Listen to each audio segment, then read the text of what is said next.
Hooray! Today speaks about a beautiful and amazing woman, a mother, a wife, and a reliable friend in person of Mrs. Tolulope. Àtótó arére o. Tolulope ọmọ wọn lẹ́kìtì ló ṣọjọ́ ìbí lónìí. Adún máa dán máa dá lóní gọ́jọgọ́jọ. Àbá Ọ̀yọ́ àbá ọdúpẹ́ o. Mo lábá Ọ̀yọ́ àbá ọdúpẹ́ lọ́wọ́ Elédùmarè ọba. Ọ̀rẹ́ rẹ̀ Fọ́túnsì Rachel ló pè mí sórí aago. Ó lọ́jọ́ ìgbé òní lọ́jọ́ ìbí ọ̀rẹ́ mi dáadáa. Onínúure ọlọ́kan ire. Ó ní òun bá ọ dúpẹ́ lọ́wọ́ Ọlọ́run ọba tó dá ọ sí tilétilé. Aya kí ó ní kó o máa dá lóní gọ́jọgọ́jọ. Ọ̀rẹ́ rẹ lòun bá Ọ̀yọ́ òun bá ọ dúpẹ́.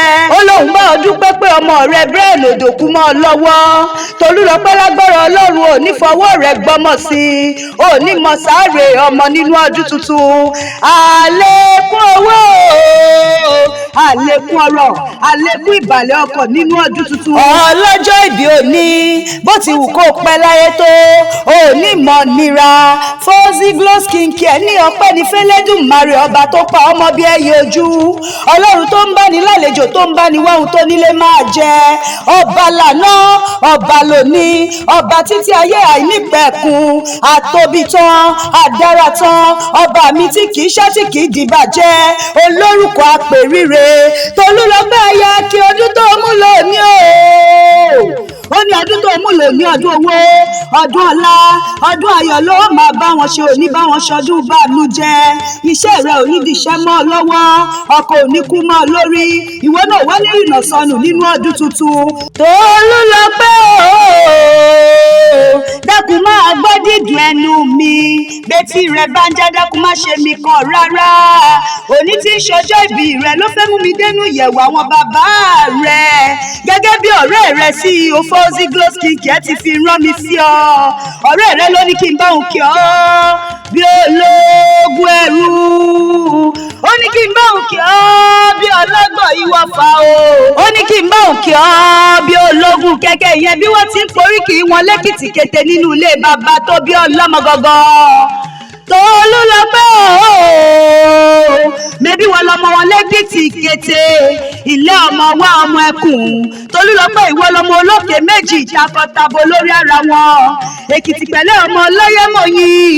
Aṣọyẹ́ ṣorúṣà ni wọ́n poríkì ilé bàbá rẹ̀ gangan. Èkìtì ò fẹ́ràn ọkà bí iyán, bí yán mọ̀mọ́ bí èkùrọ́. Ẹ dákun ẹ bá mi rò fún Tolúlọpẹ́ ọmọ ọlọ́jọ́ ìbí òní jẹ. Ìwọ lọmọ ajúwàjúwà lẹ̀kẹ̀. Ìjọ ọyẹ́dùn wọn arokun, ìjọ ọyẹ́dùn wọn arọ̀sà, ìjọ ọyẹ́dùn wọn aropópó ilé nínú ilé bàbá tó bí ọlọ́mọ gangan.